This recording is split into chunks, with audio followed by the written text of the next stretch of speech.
UP निकाय चुनाव के बीच अब ओबीसी आरक्षण आ गया है।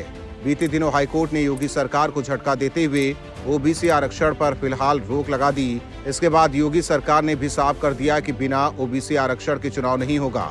योगी सरकार भी पीछे हटने को तैयार नहीं है और सुप्रीम कोर्ट जाने की तैयारी है। इस बीच योगी सरकार हाईकोर्ट के आदेश के मुताबिक बड़ा फैसला लेते हुए प्रदेश में ओबीसी आयोग का गठन कर दिया है। रिटायर्ड जज राम अवतार सिंह की अध्यक्षता में गठित आयोग में कुल 5 सदस्य हैं।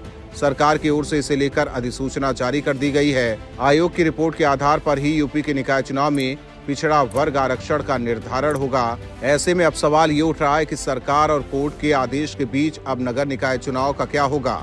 उधर यूपी के सीएम योगी आदित्यनाथ का कहना है कि नगर निकाय का चुनाव पिछड़ों को आरक्षण दिए बगैर नहीं कराएंगे। उन्होंने कहा कि पिछड़ों को आरक्षण देने के लिए पिछड़ा वर्ग आयोग और ट्रिपल टेस्ट के आधार पर पिछड़ों के लिए आरक्षण तय किया जाएगा। इसके बाद ही नगर निकाय चुनाव होंगे। मुख्यमंत्री ने कहा कि हाईकोर्ट के फैसले को लेकर सरकार कानूनी राय ले रही है।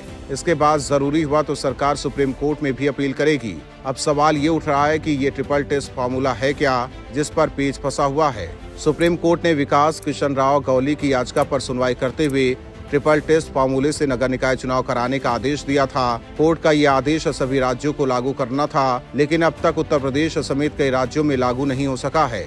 सुप्रीम कोर्ट ने कहा था कि निकाय चुनाव में राज्य सरकार ट्रिपल टेस्ट फॉर्मूले का पालन करने के बाद ही ओबीसी आरक्षण तय कर सकती है। इस ट्रिपल टेस्ट फॉर्मूले में 3 अहम बातें हैं। स्थानीय निकायों में पिछड़ेपन की प्रकृति की जांच के लिए एक आयोग की स्थापना की जाए। ये आयोग निकायों में पिछड़ेपन की प्रकृति का आकलन करेगा और सीटों के लिए आरक्षण प्रस्तावित करेगा। आयोग की सिफारिशों के तहत स्थानीय निकायों की ओर से ओबीसी की संख्या का परीक्षण कराया जाए और उसका सत्यापन किया जाए। इसके बाद ओबीसी आरक्षण तय करने से पहले ये ध्यान रखा जाए कि SC, ST और अन्य पिछड़ा वर्ग के लिए कुल आरक्षित सीटें 50% से ज्यादा न हो। वहीं हाईकोर्ट के पिछड़ा वर्ग आरक्षण के बिना चुनाव कराने के आदेश के बाद विपक्षी दल कांग्रेस, समाजवादी पार्टी और बीएसपी ने बीजेपी को निशाने पर ले लिया है, जबकि उनके शासनकाल में भी पिछड़ा वर्ग के रैपिड सर्वे के आधार पर ही निकाय चुनाव होते आए थे।